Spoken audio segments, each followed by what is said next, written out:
Аимшигтай, аюултай, адал явдалд Primal цувралын бүх анги.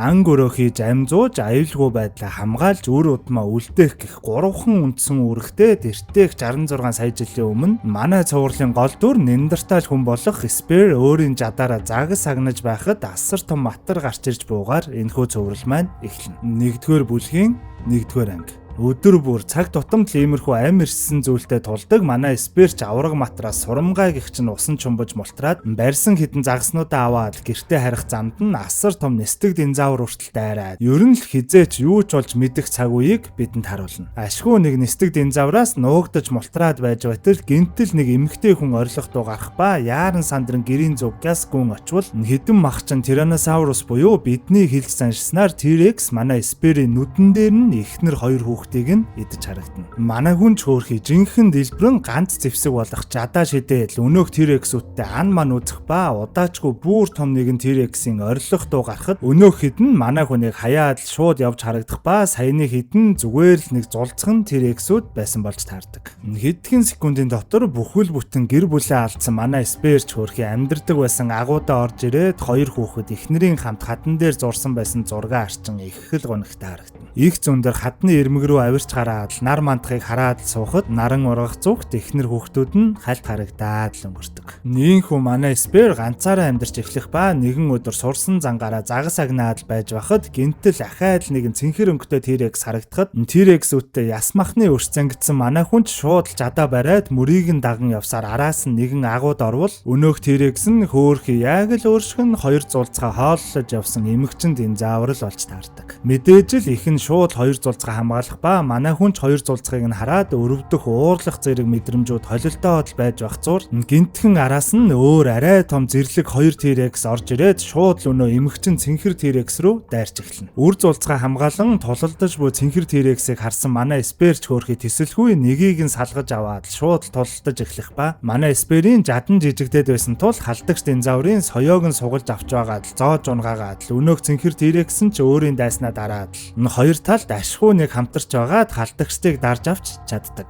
Өнөөх цэнхэр T-Rex-ийн хоёр зулцх нь өөрсдийг нь хамгаалан тулалдсныг мэдсэн үү яасан манай Спер рүү ирээд л их л хөөрхөн эрхлээд л эхлэх ба манай ирэмгийн дайчин залууч уярч өнөөх хоёрыг нь эрхлүүлээд л байж байхад саяны хоёр халдагчаас бүр том T-Rex гарч ирснээр харамсалтай нь хөөрхий цэнхэр T-Rex-ийг шууд мөргөж унгаагаад хоёр зулцхыг нь нүдэн дээр нь идчихэн тэр. Үүнд нь уурсан манай хоёр ч шууд нэг баг болоод л өнөөх аврах халдагч руу дайрч эхлэх ба хитрхи том хэмжээтэй нөхрийг яаж чадахгүй байсан ч эцэст нь нэг бүрэн дүүрэн багийн ажиллагаа гаргаж манай Спер өнөөх цэнхэр T-Rex-ийг яг л морьшиг унаад л хамтдаа хүчээ хавсран дайрч байгаад яг ард дагзанд нь жадаа тархинд нь тултал зоож байж өнөөх том нөхрийг ашгүй нэг эцэст нь унгааж чаддаг. Тулаанч дуусахад дөнгөж саяхан хоёр зулцгаа нүдэн дээрээ алдсан цэнхэр T-Rex хөөрхий цагиргалаад л хөвтөд өгөх ба манай хүн ч агуугаас гарan өөрийн замыг хөөхөр болдог. Нар жаргах үеэр манай хүн даллаа эргийн хажуугаар алхаж явхад өнөөх цэнхэр T-Rex араас нь ирээл яг л намайг аваад яваач гэж байгаа юм шиг л орилон манай хүнийг яаж ч хөөсөн огт явахгүй байсанд манай Спер эцэст нь нэг зөвшөөрснөөр ийхүү манай цувралын гол дүрийн хамгийн чухал баг бүрэлдэж байгаа юм да. Бүтэн гэр бүлээ нүдэн дээрээ динозаврт алдсан Неандертал хүн болох Спер. Яг ижилхэн зовлон туулсан буюу хоёр зулцгаа дөнгөж саяхан нүдэн дээрээ алдсан эмэгчин T-Rex фан буюу соёо. 1-р бүлгийн 2-р анги River of Snake. Хамтдаа амьдран, хамтарч ан хийн, олсон хоол хүнсээ хуваан зэрэг ойлголт огт байхгүй манай хоёр ихэндээ хоолоо булаацалтаал их хэл юм болно доо. Агнсан анги нь өнөөх соёо огт үлдээлгүй идэл ачиг. Манай хүн бүр л аргаа бараад өлсөндөө модноос жимс түүсэн ч бас л булаагаад идчихдэг. Оройч унтуулахгүй өнөө соёо маш чангаар хөрхрээд л ер нь л мань хоёр учир зүгөө олохгүй их хэл юм болно доо. Сүүлдээ бүр агнсан ангаа булаацалтаад хоорондоо тулалдаад л эхлэхэд манай Сперийн ганц хайртай жадыг нь өнөө соёо хуг татаад л хайчих ба тулаанч бүр л хурцтаад манай хоёр нэгнийгээ яг гэмтэх дээрээ тулах үед гинтхэн бөө авраг хорт могоонууд маш ойрхон ирсэн байгааг анзаардаг. Өнөөх могоонуудаасаа зогтох үед асар ширүүн борооноос болоод үерч буух ба саяхан хоолоо булаацалтаад тулалдаад байсан манай хоёр амьд гарахын тулд дахин нэг удаа хамтарч ажиллахаас аргагүй болсноор үерийн усан живэнгээл өнөөх могоонуудтай тулалтаж гарна да. Нилээн алалцаж байгаад яг нэг том хавцал тулж ирэх үед нэг том могоог барьж аваад хоёр талаас нь бариад жижиг чулуун дээр тогтсон ч дийлэлгүй доошоогоо унчих ба манай спер унахдаа хурц үзүүртэй хаднуудад хит хит цохигдоод нилээн эвгүй унчихдаг.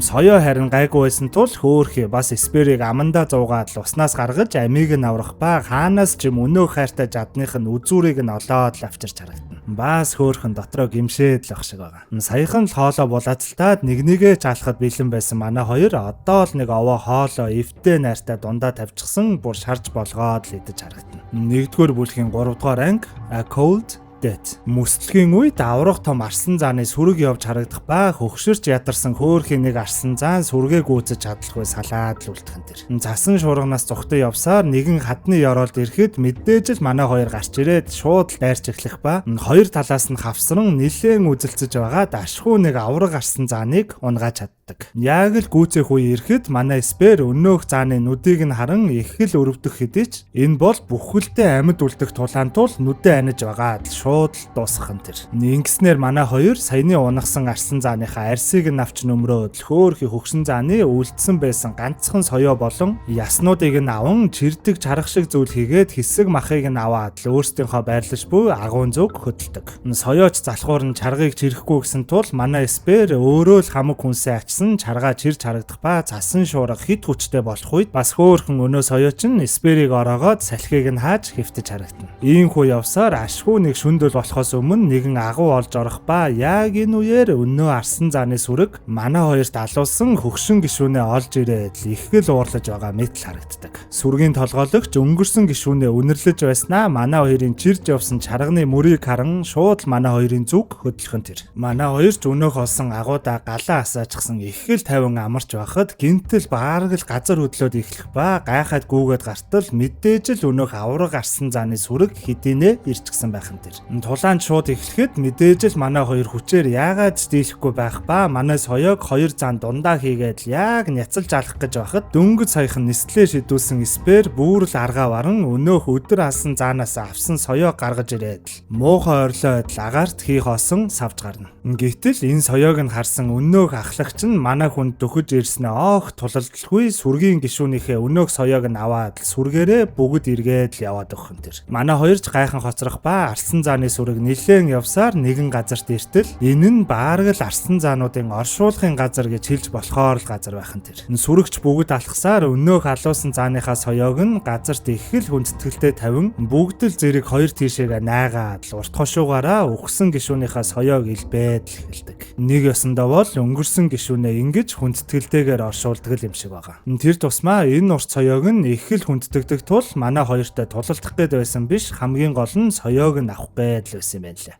Нэгдүгээр бүлгийн 4-р анги Terror Under the Blood Moon. Манай хоёрын ч аялал үргэлжлэн бөөл жижиг махчин рапторуудаас зогтож явах ба нэлээд алалцаж зогтсаар яг л бүслүүлээд байдал эвгүүтхийн алдад нар жаргаж таарахад өнөөх рапторууд нь яагаад ч юм бүгд зугтаад л яваад өгөн тэр. Манай хоёр ч юу болоод байгааг нэг сайн ойлголгүй цааш явтал хүний гараар хийсэн гэмээр чулуун хан дээр том сэлбэр харагдах ба бүр цаашлбал чулуу хад зэрэгэнд ороос яг л хүний нүд чиг нүднүүд халтхан харагдаад л эхэлдэг. Хоёрч нэлээд болгоомжтой явж байхад гинтэл төө холоос альбино маягийн цав цагаан нэгэн сармагчин шиг хүн гархаа агнчихсан өнөөхөө авчирж байхдаа хөлөө гэмтээгээд лунчих ба саяны нүднүүд нь иймэрхүү альбино хүн сармагчингуудын сүрэг байсан юм байна лээ. Гэхдээ яагаад ч бүгд л нэг зүйлээс их л айж яаран сандрах ба гайхаад хартал ассар том сарсан баг бохонууд өнөөх альбино хүмүүсийг шууд шүүрээд л эхлэх нь тэр. Манай сперч өнөө хөлөө гэмтээсэн альбино хүнийг хүнстэй нь хамт өргөөд гяс сүрэгт нь аваачж өгөхөд сарсан багохонууд ч манай хүн рүү шууд дайрч эхэлдэг.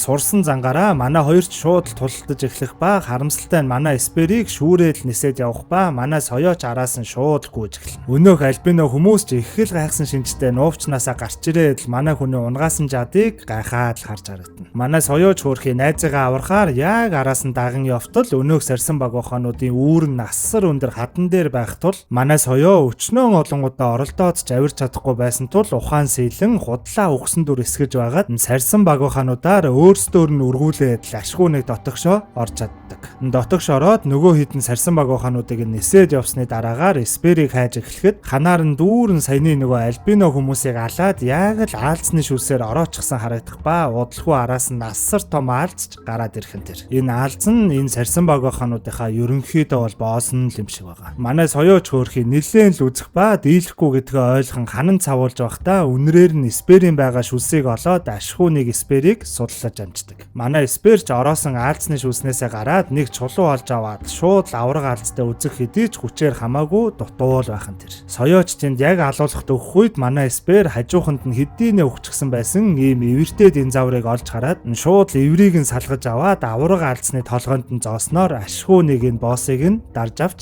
чаддаг. Соёогч суллаад манай хоёр гарах гэтэл хитрхийн өндөрт байх ба цаанаас нь өнөө авраг сарсан багууханууд ирж байсан тул манай Эспер ухаан сэлэн өнөө авраг аалзны амнаас нь шүлсийг нь татаж гаргаж ирэн баарг л оос хийснээр манай хоёр ашгүй нэг амжиж доошоо буугаад шууд зүгтэж эхэлдэг. Өнөөг сарсан багууханууд ч босс нь өгсөн байхыг мэдээд галзуу юм шиг л манай хоёрыг хөөж эхлэхэд манай хоёр бүр нэгнийгээ унчихсан одоо л яг нэг баг болж байгаа мэт л харагдана. Зүгтах замд нь өнөө альбино хүмүүсийн нэг нь манай хүний жадыг өгөөд манай хоёр цааш тулалдан зүгцаар ашгүй нөгөө махчин жижиг рапторуудын байсан хэсэг рүү оруулснаар гайтай араатнууд хоорондоо тулалдаж үлдснээр ашгүй нэг манай хоёр аюулаас мултарч чаддаг. 1-р бүлгийн 5-р анги Rage of the Ape Man. Араасаа дараалсан бөөн л аюулаас амьд мултарч чадсан манай хоёр их л сайхан газар ирчихсэн байх ба баарг л амралтанд ирчихсэн мэт загас идээд усан цэлээд их л тайван харагдана. Манай Эсперч усан цэлж байгаад гараад ирэхэд соёо байхгүй болчихсон байх ба гайхаад хайж байтал нэг зүйл цохоод л ухаан алд болчихдаг. Нэг ухаан ороод харвал манай хоёрыг хэсэг сармагчин хүмүүс барьчихсан явж харагдах ба өөрсдийн сүүрэндээ авчираа тавьтал бүр шашны бөөгөр толгойлуулсан бүхэл бүтэн нийгэм шахуу зүйл байх нь тэр. Тэгснээ бүр нөгөө өдөрдөгч бөөн яг л гладиаторууд шиг булчинтай том кинконгуудыг хооронд нь тулалдуулаад л эхлэх ба бусад гишүүд нь уралдаанд тэмцэн үзэж байгаа мэт л орилоод тойроод л зогсож харагдана. Өдөрдөгчийн дохиогоорч тулаа эхлэж авраг кинконгууд нэгнийгээ хайр найргүй уурж тастан хэрцгийгээр алснаар эцсийн ялагчинч тодорч өдөрдөгчээс шагнал авахар болдог. Энэ шагнал нь савтай цус шиг зүйлээс ердөө ганцхан туслыг хад дагуулan урсгах ба үүнийг нь уусан өнөөх кинконг шууд мутацлагдаад нүд нь улаанаараа эргэлдээд бүр том бүрэл булчинтай араатан болох нь тэр. Ялагчийн шагнал дуусаагүй байх ба дараагийн шагнал гээд манай соёог хүлээснээс нь суллаад шууд хайж өгөхөд манай соёоч хөөрхий сурсан зангаараа шууд л өнөө кинконгтой тулалдах гээд л дайрч эхэлнэ. Гэвч хөөрхий мутацлагдаад хэрцгий араатан болчихсон кинконгийн ёстой хаана ч хүрэхгүй ёстой л нэг балбуулаад хөл өнтрөө хуглуулаад яг алуулахад өгөхөд ашгүй манай Эспер хүлээсээ тайлан бууж ирээд тулалдах хэдий ч бас л хаана ч хүрдэггүй. Энэ маягаараа дийлэхгүй гэдгийг ойлгосон манай Эспер шууд л энэ нөхдүүдийн өдөрдөгчийн байгаа хэсэг рүү авирч гараад өдөрдөгчийг нь авч ичгээд энэ кинконгод уулгасан түрүүний сонин шингэнийг нь бүр бүгдийг нь нэг доор аваад уучхан тэр. Ингэснээр манай Эспер яг л хаалх шиг бүр дэндүү том асар их хүчтэй айхтар том амтан болчих ба шууд л өнөө мутацлагдсан кинконгтой ан ман үзэлцэж эхлэх нь тэрдээ. Хоёрыг дуулахыг нь нэрстлэн цохоод хоёр гарыг нь ядах юмгүй тастаад өнөөх авраг кинконгийг няцлаад л дуусгахад босож ижиг сармагчингууд ч манай хүн лөө шууд л дайрч эхэлдэг. Манай хүн ч хид хидээр нь тасар татаад л эхлэхэд өнөөдүүлэн ч зүгтах ба манай Эспер найзыг нь ийм байдалд оруулсан нөхдүүдийг юу гэж л зүгээр өнгөрүүлэх вэ? Араас нь шууд л үсэрч очоод бүгдийг нь ёстой л нэг махан таташ болгох нь тэр. Уусан юмных нь үйлчлэлж гарч нэг ухаан ороход ёстой л нэг дайн дайжин болсон гэмээр хаасайг өгсөн сармагчин хүмүүс байх ба манай хүн бүр улаан болтлоо л цусанд бодогдчихсан байдаг. Яаран сандран соёо найз дээр очоод дуудаад түлхээд л үзтэл ямар ч хариу байдаггүй. 1-р бүлгийн 6-р анги Scent of Prey.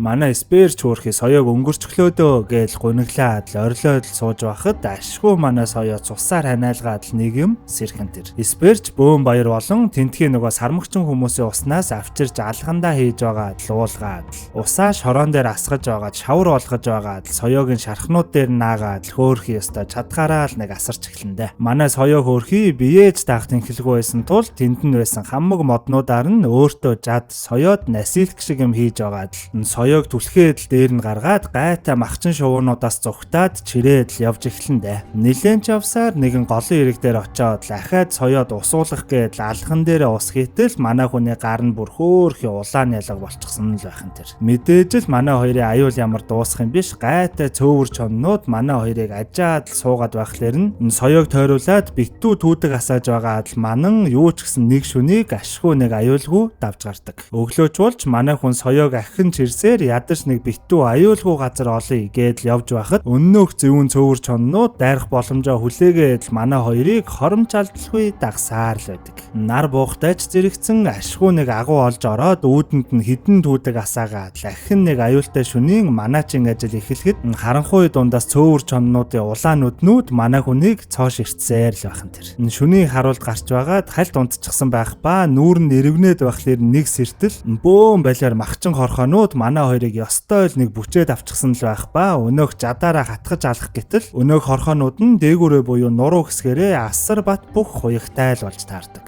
Мэдээж л манай хүн соёогоо хамгаалаад бүх хорхоонуудыг нь цохин дээш нь харуулж байгаа зөөлөн хэсэг рүү жадалсаар байгаад ашгүй нэг шинэ аюулч дуусаж овоо идэг хоолтойч болоод авсан байдаг. Өглөөч болж агуугаасаа гартал бас л өнөөх цөөвөр чоннууд байсан тул агуу руугаа ордог хэсгээ битүү чулуугаар хааж тавьж байгаад өөртөө жижигхэн зай үлдээгээд л жинхэнэ манайчи ажиллаа эхлэндэ. Манай соёоч хөөрхийн нэг ухаан ороод харахад гаднаас нь бөөн л чон нохоо шиг амтнууд л эргэлдээд эхлэх ба манай сперч гадна бүгдийг нь тастаад л хайж буун сонсогдно. Удаачгүй манай спер өсөрч орж ирэхэд соёо би хамт тулалдъя гэж байгаа юм шиг л босгоод манай спер чи бүрэн идгээгүй хивт гэж байгаа юм шиг л дарж аваад дарагдаад л хөвтөлчгдөг. Тэгснээ өннөө айхтар хуягтай хорхоог хоёр гартаа зэвсэг болгож хийж аваад л гадагш гарахад цөөвөр чоннуудын бүхэл бүтэн сүрэг айрам манай хүн рүү шууд л дайрч эхэлдэг. Манай спер ч өөрхий найзаагаа хамгаалаад ёстой л нэг няц зохиод нэг нэгээр нь тастаж явсаар хитрхи олон цөөврүүдийн дунд орон байдал яг эвгүүтэх гэж байхад манай соёо агуугаасаа орилсоор гарч ирснээр манай хоёр ч ёстой л нэг үндсэн ажилдаа орж байгаа юм да. Нэг нэгээр нь махан татж болгон тасцаар л байдаг.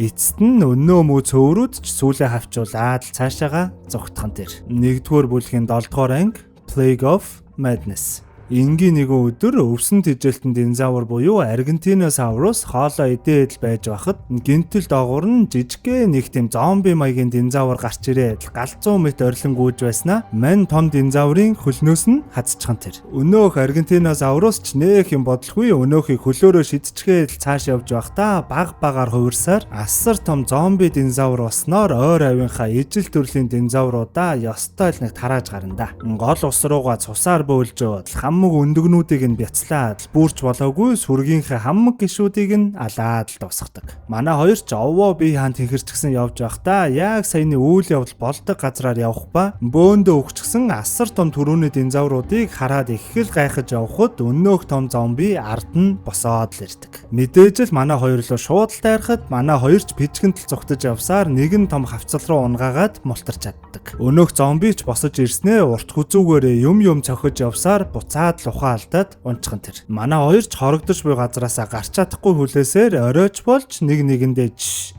гэсээр чимээгүй холдох гээд алхаж явхдаа жижигхэн чулуу дээрээс нь унгааснаар өннөө гайтай зомби ахаад л босч ирээд араас нь хөөж гарна. Манай хоёр ч нарийн хавцал дундуур зугцаар байгаад л яг бариулахын даваан дээр ашгүй өнөөхөн жижиг завсарт хавчигдаад манай хоёр ч нэг санаа намраад цаашаага явхад нэг тийм итвэхтэй галтуулын лавтай газар ирчихсэн байхын тэр. Жижиг хэсгүүд нь буудаад л манай хоёрын дээрээс халуун лав бороо шиг ороод л манай хоёр ч эвтэйхэн сүлжээд л явж байхад өнөөх гайтай зомби араас нь хамаг арьс маха хуулаад л өнөөх жижигхэн зайгаар багтаад л гарч ирээд ахаад л манай хоёрын араас хөөж эхэлдэг.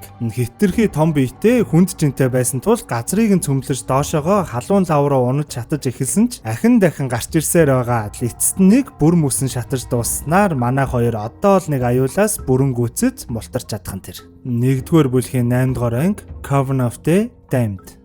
Нэгэн хавирган сартай шөнө манай хоёр ой модон дундуур алхаж явхад төө цаанаас нов ногоо өнгийн их л тод гэрэл харагдах ба гайхаад очвол хэсэг бүлэг шуламнууд нэг авраг хүнийг ногоон галаараа шатааж харагдах ба өдөрдөгч нь гэмээр нэг шулам нисдэг динзавар унчсан их л сүрхий ирж харагдана. Тэгснээ бүр дүрээ хөвөргөн момо шиг царайгаа ийм сонин бух шиг болгосноо өнөөх барьчихсан байсан авраг хүнийхээ ам руу сонин могоо шиг зүйл оруулахад өнөөх хүн нь ч хатаж хорчоогоод шууд л үхчих ба өнөөх могоог нь өдөрдөгч нь өөрийн амаараа дамжуулан хевлийдээ хийхэд шууд л хүүхэд болж буйна харагдана. Тэгснээ өнөөх хүүхдээ тэнд байсан шуламнуудын нэгт нь өгч харагдах ба яг энэ үеэр нь өдөрдөгч чулмынх нь унж ирсэн нисдэг динзавар нь манай хоёрыг харан орсноор манай хоёр ч шууд зогтож эхэлнэ. Зөндөө зогтох гэж үзсэн ч нэг жижигхэн чөтгөр нь ирээд ядах юмгүй манай хоёрыг ховстоод л аваад явчихсан тэр. Манай спэрч нэг сэрэхэд яг л өмнөх шөнийн авраг хүн шиг хадан түлэгдчихсэн байх ба өнөөх жижигхэн чөтгөр нь манай соёог ховстоод бүр яг л нэг унлагны морьшгөл унчихсан явж байхад тэр. Манай спэрч орилоход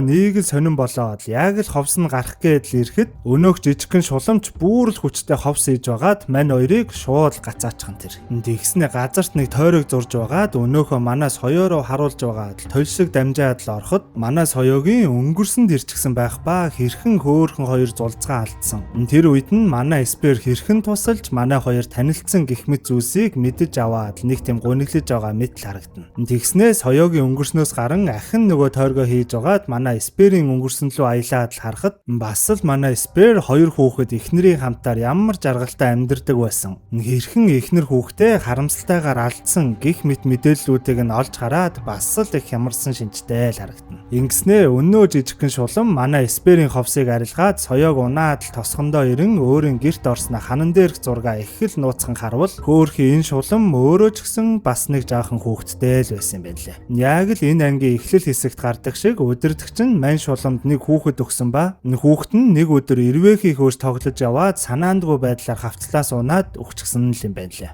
Тийм л болохоор манай хоёрын хүүхдүүдэд алдаж байсан өнгөрсөн түүхийг нь олж харцгаад өрөвдөөд байсан л гэсэн үг. Ингээд л оройчволж манай спэрийг өнөөх аргаараа алан хүүхэд болгох зан үйл эхлэх үед өнөөх жижигхэн шулам шууд нууцаар өдөрдөгчийнхээ өнөөх нисдэг динзавар дээр очин жадаар зоож алаад манай соёог өдөрдөн шууд бусад шуламнууд руугаа дайрахад өнөөх өдөрдөгч нь хувиран асар том азарган чон болоод тулалдаж эхэлдэг. Жижигхэн шуламж өөрөө хэрэг болж хувраад өнөөх чонтой тулалдаж эхлэх ба манай соёог өдөрдөн спэрийг дээр нь суулгаад өнөөх ой модноос зүгтаалгах ба арыг нь хамгаалan өдөрдөгчтэйгээ тулалдаж байхдаа амиа алдснаар манай соёогийн ховс нь гарч газарт өнхрөөд л унчихдаг. Өөрсдийг нь хамгаалan амиа өргөсөн шулмын тухай бодоод манай хоёр их л гунигтай цааш явах үед тэнгэрийн оронд саяны жижигхэн шулам хэдийнэ өнгөрсөн охинтойгоо уулзаж харагдана. Нэгдүгээр бүлгийн 9-р анги The Night Feeder.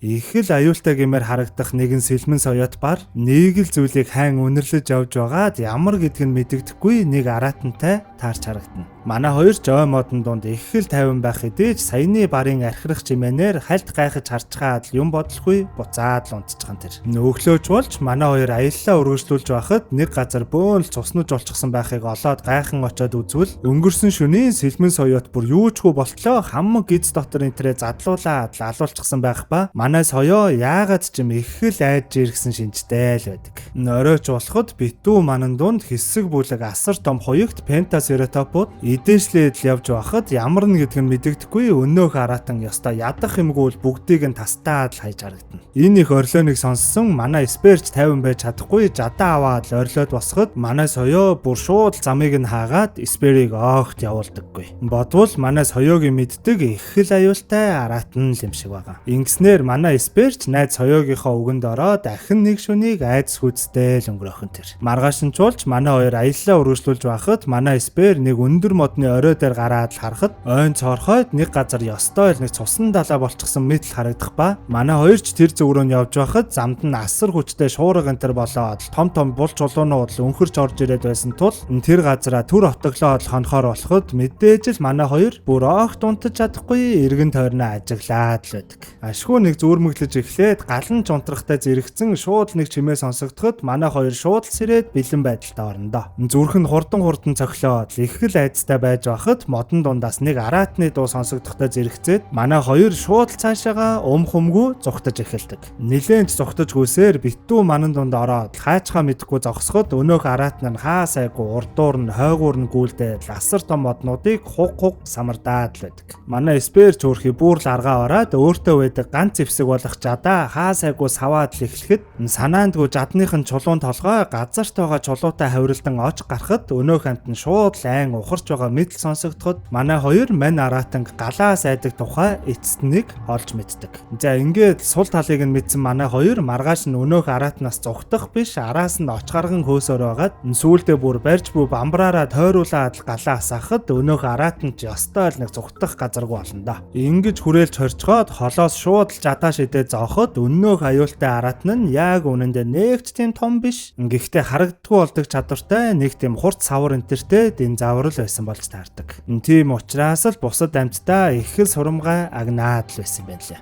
Гэхдээ төгсгөлд нь манай хоёртай таарснаар дуусч байгаа юм да. 1-р бүлгийн 10 дугаар анги Slave of the Scorpion. За тэгээд элдв янзын жижиг том динозавр сармагчингуудаас ихсүүлээд сүүлдээ бүр үл үзэгдэгч араатантай хүртэл тулгарсан манай хоёр одоо л нэг амар жимэр далайн ирэг дээр загас барьсан шигээл байж байхад усан дотроос гинтэл нэг юм хүзүү гарандаа гав дөнгөтэй халдсан эмэгтэй зүгтаад гараад ирэх ба араас нь асар том махчин загас хүртэл гараад л ирэх нь тэр. Манай хоёр сурсан янзаараа өнөөх араатанг нь газ зохицуулчаад өнөөх эмэгтэй рүү очиход өнөөх нь шууд зүгтаад л эхлэх нь тэр. Манай хоёр ч бүр хөөж явсаар нэг модонд хашаа зогсоход манай спирт бас сонирхолтой санагдсан уу яасан. Наашлаад архираад байсан соёог болиулснаа урд нь гал энтер асааж өгөөд. Өнөөх эмэгтэйч манай хоёрыг аюулгүй гэдгийг овоо мэдрэн галд нь ойртон ирж нэг сайн дулаацаж аваад л унтаад л өгдөг. Ерөнхийдөө бол энэ гав дөнгө мөн энэ ард агцан дээр хилэнцний тэмдгээс нь харуул нэг тийм боол байсан эмэгтэй л юм шиг байгаа. Энэ шүн дунд манай хоёрыг унтаж байхад өнөөх эмэгтэй саранд нэг тийм мөргөл энтер үлдэж л харагддаг. Өглөөч болж манай хоёрыг галаа унтраагаад явхад өөр очих газаргүй эмэгтэй өгдөггүй л манай хоёрыг дагаад л явах ба сүүлдээ бүр барьсан ангаа уртл хувааж идээд л овоол дотноссан харагддаг. Мань эмэгтэй ч энэ тентхийн ургамал жимс түүж ирснээ яст мэлхийний ясанд хийж буцалгаад баас ч гэж овоод ээжгүй соёлт нийгмээс ирсэн нөхөрл юм шиг байгаа. Ахин нэг өдөр өнгөрч өглөө болоход өнөөх эмэгтэй гав дөнгөтэйгөө ноцолдоод байж байхыг нь харсан манай спер соёотой нийлж байгаа л гав дөнгөийг нь салгаж өгснөөр өнөөх эмэгтэй одоо л нэг эрх чөлөөтэй болж манай хоёрт их л баярлаж байгаа мэдл инээмсэглэснээ Мира гэдэл өөрийнхөө нэрийг хэлж өгдөг. За ингээд манай хоёр ч өөр хамтрагчтай болсноор аяллаа цааш үргэлжлүүлэх үед өнөөх Мира элдв мод энтер олж байгаа л өөртөө ном сум хийчихсэн байх ба өнөөхөөрөө их л сурамгай харуулж харагдана. Тэгснээ шорон дээр өөрийн яаж энд ирсэн түүхээ зурж үзүүлбэл өөрийнх нь овог аймаг руу их л айхтар чөтгөр шиг өдөрдөгчтэй харийн хүмүүс дайран хүмүүсийг нь боолчилж заваар авч явж байсан тэр үед нь завнаасаа мултраад энд ирсэн л гэв. Манай гуравч цааш явсан нэгэн агуу олж ороод хоног төөрүүлэхээр болох ба өнөө Мирач саранд мөрөглөө хийчгээд л орж ирээд унтцгаадаг. Үүрээр манай соёо гинтэл нэг чимээ сонсоод сэрхэд бөөн зэвсэг энтер барьчихсан сармагчингууд Мираг аваад л агуугаас гарч харагдахад манай хоёр ч шууд ажилдаа ороод л өнөөх сармагчингуудаар ёстой л нэг махан тат шийж эхлэндэ. Мирагийн ном суманд өөрийнхөө жадыг хийж байгаа сармагчингуудыг хид хидээр нэвт харваад л саяны сармагчингуудын лантууг аваад соёогоо унаад Мирагийн орилох зүгт нь яаран очвол хин нэг нь Мираг авч явсан саяны сармагчингуудыг бүгдийг нь хэдийнэ ном сумаар харваад алчихсан. Мираг усан завин дээр суулгаад цаашаага авч явж харагдана. Яаха мэдхээ байсан манай спирч баараг дурлцсан байсан эмэгтэйгийнхээ араас харан их л эвсэлгүйгээр Мира хэмээн хэлж буугаар эхний бүлэг маань дуустдаг. 2-р бүлгийн 1-р анги Sea of Despair. Бундан шахчихсан байсан Мираг нь хин нэгэн завин дээр суулгаад аваад явснаас болж манай спер өөрөө ухаангүй бол ус руу өсөрч ороод зав харагдах зүг рүү сэлсэн ч мэдээж яаж л хурж чадах вэ? Сүлдэж ядраад живсэн ч далайн төрлөх цохигдоод буцаад л гараад ирэх нь тэр. Яах учраач олохгүй хэсэг зогссноо нэгэн мэрэгэн санаа бодож олсон нь тэндээсээ хид хідэн модыг унгаагаад сал хийж эхэлдэг. Өдөр шөнөгүй л бэлдэж холбосноор маргааш нэхэд манай хоёр хангалттай багтахаар хөөхөн салтай болсноор хаашаач явж байгаагаа мэдэхгүй ямар ч бэлтгэлгүй шууд хязгаар нь үл харагдах далаада гарна да. Спирч баараг салныхаа мотор нь болж сэлээд соёоч гэсэн хөөхөн сүүлээрээ синс хийж явсаар л байдаг. Оройч болж эргэн тойрон нь үлгэрийн мэтэл харагдаж арлаасаа гарч үзээгүй манай хоёрт бол ёстой л нэг сонирхолтой санагдаж буйн илхэн харагдана. Өглөөч болоход манай соёо бүр өлсөөд л үлдсэн байсан спир загас агнах гэдэл гарсан ч огт загас харагддаггүй. Ахин дахин шумпсаар л байдаг, юуж байдаггүй. Соёоч гэсэн хөөрхий өөдөөс нь ууралсаар л өссөн цангаснасаа гадна халуун наран чарагдаад ёстой л нэг яах учраа олохгүй л хэвтэж байхад асар том яст мэлхий гарч ирснээр манай спер шууд араас нь явж ороод хүзүүн дээр нь гараад хөөцөлдөж эхлэх ба эцэст нь соёогоор толгойг нь хаг хазуулж байж ашгүй нэг идэх хоолтойч болж нарнаас хамгаалах халахвчтайч болоод амждаг. За ингээд л манай хоёр овоо тайвшраад аяллаа үргэлжлүүлж байхад гинтэл цаг агаар эвгүүрч бороо орон бөөнл нисдэг динзаврууд гарч ирээд манай хоёр руу дайраад бүрч болоогүй асар том махчин загас гарч ирэн салыг нь нэвдээд сүүлдээ бүр яг манай соёог идэх гэж байхад ашгүй спер очиж авран өнөөх махчин загасных нь нүдэнд нь мод зоож явуулснаар нэг мөр аюулаас мултарч чаддаг. Гэвч мэдээж л аюул ингээд дуусалгүй далайн том давалгаан цохигдсон манай хоёр жухан алдаад л онцгдаг. Өглөөч болоход соёо өөр нэг арлын далайн хэрэг дээр сэрэх ба яаран сандран сперийг хайсан ч огт олддоггүй. Хоёрдугаар бүлгийн 2-р анги Shadow of Fate. Манай соёоч хөөрхий сперийг олж чадалгүй гуниглаад л хэвтэж байхад гинтэл ард нь нэг чимээ гарах ба гайхаж очиод үзвэл бүр яг манай соёотой ижил төрлийн нэгэн улаан өнгөтэй эрэгчин T-Rex гараад ирхэн тэр. Манай соёоч сурсан зангаараа шууд тулдах гэж үзэхэд өнөөх нь харин ямар ч тулалдах хүсэлгүй байгаа мэт л харагддаг. Нөгөө талд манай сперч мөн далайн эрэг дээр ухаангүй хэвтэж байхад хэсэг бүлэг хүмүүс ирээд шууд лавч яваа нь харагдана. Манай соёоч өнөөх эрэгчнтэйгээ агнсан ан энтрэ булаацалтахад эрэгчин нь буулт хийгээд модноос жимс идэхт нь хамаг жимсийг нь унгааж өгөөд ер нь л нэг тийм хөөхөн хосууд маягийн л болоод эхэлдэг. Нөгөө талд манай спер ухаан ороход битүү шавар дотор сэрэх ба яг хажууд нэгэн эвгүй царайтай эмгэн байсанд шууд сандраад тэндээсээ гарахад араас нь бөөн дайчид хөөгөөд л эхэлдэг. Гимтсэн гар нь гүйцэд идгэж амжаагүй ч манай хүн нэгэн сүрэн дотор зогцсаар эцэст нь нэг ханан чахагдахад эдгээр кельтик хүмүүс нь өөрт нь ямар ч хор хүргэх гээгүй. Харин ч өөрийг нь идгэж байсан гэдгийг нь ойлгож авдаг. Ингэснээр буцаа түрүүний эвгүй царайтай эмгэн дээр очин эмчилгээгээ үргэлжлүүлж эхэлдэг ба оройн тухайн кельтик хүмүүсийн нохоо гайхаж харж байснаа очиж бүр хоол энтрийг нь хувааж идээд хөөхий бас соёогоо санаад л ах шиг байгаа. Өглөөч болоход манай соёо өнөөх эрэгчнтэйгээ хамт анд гарахад өнөөх эрэгчин нь иххэн сурамгаа нэгэн суурин дээрээ шууд тентхийн хүмүүсийг нь идэж эхлэх ба энэ нь яг одоо манай сперийн байгаа кельтик хүмүүсийн суурин болж таардаг. Мэдээж л тухайн суурингийн кельтик хүмүүс хоёр T-Rex руу дайрч эхлэхэд манай спер урдуур нь орж болиулаад гэтэл соёотой хамт яваа эрэгчин T-Rex нь аюултай харагдсан тул манай сперч шууд л өнөөхтөөгөө тулалт харуулдаг. Яг тулдах гэхэд хөөхий соёо дундуур нь ороод аль альнийг нь хамгаалаад л байх ба манай спер яаж зүгээр байх вэ? Шууд дээр нь үсэрч гараад жадаа зоогоод өнөөх эрэгчин T-Rex-тэй алалцаж эхлэх ба сууринг тэр аяар нь түвээгээд л хайчихсан байдаг. Эцэст нь өнөөх эрэгчин T-Rex яг манай сперийг дуусгах гэж байхад соёо орж ирэн найзыгаа хамгаалаад шууд л эрэгчингээ T-рээд л унгаах ба өнөөх нь цааш унахтаа асар том модонд сүлбүүлээд л унчихсан байдаг. Манай соёоч хөөрхий их л гимшингүй эрэгчин дээр очиход өнөөх нь нүдэн дээр нь амьсгал хураах ба энд яг юу болоод байгаа тухай манай спер одоо л нэг ойлгож авах нь тэр. Соёоч толгой гудаалхан сууринаас явхад сперч араас нь өгдөөгүй дагаад л явж эхэлдэг. 2-р бүлгийн 3-р анги Dawn of Man. Соёоч найз спертэй асар их гомдсон тул юу ч дуурахгүй гомдсоор л сперч соёогоо аргацаар л хэсэг явсаар ашгүй нэг эцэст нь манай хоёр учир зүгээ олж харагдана. Битүү бороо орж байсан тул нэгэн агуу олж ороод гал асаахад хүн төрлөختний маш их зүйлсийг харуулсан хадны сүг зураг битүү зурагдсан л байхан тэр. Маргааш нь чуулж манай спер идэх зүйл олохоор агуугаас гарахад асар том буугнууд бизон үхэр гээд урд хожид огт харж байгаагүй амьтад харагдаад шинхэн ирсэн арал нь их л сонирн байгаа нь илт харагдана. Нэг буг агнаад буцаж агуудаа орж ирээд байж байхад оройн гинтэл нэгэн чимээ гарах ба эргээд харвал асар том хүрэн бавгаа унчсан Viking дайчид агуу үүдэн дээр манай хоёрыг анаад л зогсож байгаа нь харагдана. Мэдээж сурсан зангаараа манай хоёр шууд л өнөөх Vikingуудтай тулалдаж эхлэх ба их л сүртэй харагдах хоёр дайчны нэгийг нь ядах юмгүй урд тастаад хаяхад манай соёоч нөгөө талд нь өнөөх сүрхий хүрэн бавгааг нь тас хазаж харагдана. Үлдсэн нэг Viking дайчин ч их л сандраад бамбаага гаргаж ирээд чулаанд бэлтгэхэд бамбайн дээр нь манай хоёрын хайж буй өнөөх Мираг нь авч явсан усан завны далбаан дээр байсан хилэнцгийн дүрс бүр яг дүрээрээ байж байдаг. Манай Сперч амандаа Мира гэсээр уурлан очвол өнөөх сүрхий дайчинд шууд л зогтож эхэлдэг. Гэвч мэдээж л манай хоёроос яаж тэгэж амархан мултархав шууд хөлөнд нь жадалж унгаагаад дуусгахан тэр. Манай Сперч өнөөх хуучин жадаа эцэст нь нэг хаяад Viking дайчны сэлмийг нь барьж авснаар баараг л левел ахиад байгаа мó да. За ингээд Мирага олох ашгүй нэг сэжүүр осон тул баавгай хөлийн мөрийг даган пижгэнтэл гүйсээр нар жаргах үеэр нэгэн газар очвол Viking дайчдын бүх хөл бүтэн нэг тосхон байхан тэр. Манай хоёр ч чимээг уухан модон байшингуудын дундуур алхасаар боолуудыг хорж байсан байшинг нь олон орсноор эцэст нь нэг Мирага олж авдаг. Хоёрдугаар бүлгийн 4-р анги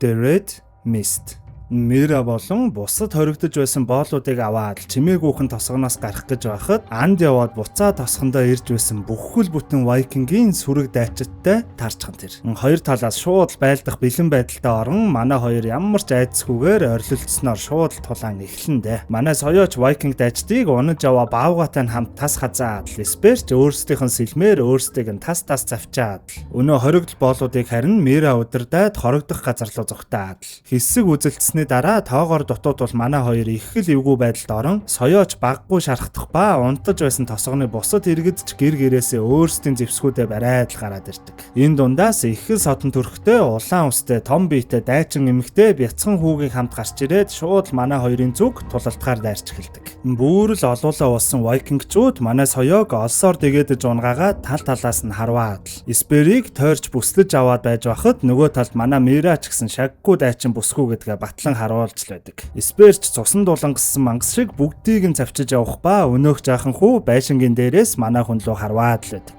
Соёоч нөгөө талд ан ман үзэлцэж байхад өнөөх улаан устай дайчин эмэгтэй гарч ирэн дайрсан ч хөөх юм манай соёод юу л болох вэ? Сперч баараг л тосгоны дийлэнх дайчдыг тастаад л дуусгах үед өнөөх жаахан хүү өсөрч ирээд нүүрлүүн самардаад байх ба манай хүн ч санаандгүй аваад л шитгэхэд өнөөх жаахан хүү хөөх чулуун мөргөөд л өгчихсэн байхан тэр. Жаахан хүүхэд алсандаа гимжсэн үү яасан манай хүн соёог унаад л өнөөх тосгоноос зугтаад явах гэхэд цусан улаан манан татаад л ороод ирэх ба тосгоны иргэд манай хоёр руу тасралтгүй дайраад байсан тул аргагүй ирэхэнд буцаж үсэрч ороод уг тосгоноос нэг ч хүн үлдээлгүйгээр ёстой л нэг бүх хүнийг нь тасчиж эхэлдэг.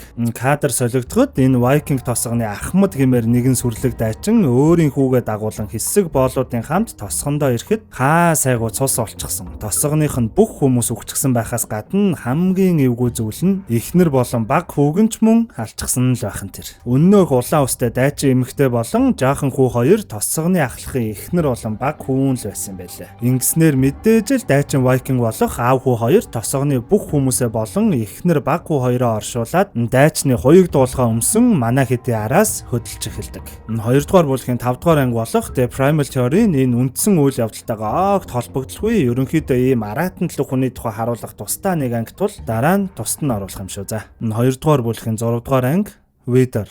Битүү цус тулаанаас ашгүй нэг амьд үлдсэн манай хоёрыг өнөөх Мира хамаг шархан дээр нь шавар энтер тавиад овоо арчилсан байх ба өөрхий соёо зоогдсон сумнуудыг нь ёстой л нэг орилуулан барин нэг нэгээр нь суг татсаар л байдаг. Манай Сперч өөрхий эцэст нь нэг Миратайгаа уулзсан тул ёстой л нэг хүүхэд шиг л инээд алдаад л суусаар байдаг. Хамаг сум энтрээ сугалж авчгаад ашгүй нэг тайван амгалан байж байхад өнөөх өдөрдөгч Viking дайчин хүүгийн хамтаар ирснээр шууд тулаан эхлэх ба манай Спер өөрөө аавыг нь харин соёо Мира хоёр хүүг нь хариуцаж авдаг. Манай соёоч Viking хүүг мөргөж унгаагаад хөлнөөс нь хазаад яг дуусгах гэж байхад аав нь орж ирснээр ашгүй аварч чадах ба яг энэ үеэр жижиг хатнууд гарч ирснээр завж хат мөргөн савлаад эхэлдэг. Мира хөлхийн жолоог атгаж явж байхад манай соёо Viking хүүг гараас нь хазан ус руу шидснээр аав нь ч гэсэн хүүгийнхаа араас ус руу өсрөх ба манай хэдэд одоо хамгийн чухал асуудал нь Viking дайчид биш ширүүн урсгалтай чулуун садтай гол болж хуурдаг. Зав өдөрдөх энэ тал дээр илүү туршлагатай өнөө Мирач газ арга сэдэн шууд завыг уснаас гарган модноос ууж эхлэхэд манай соёоч гинтэл эвгүй оргоод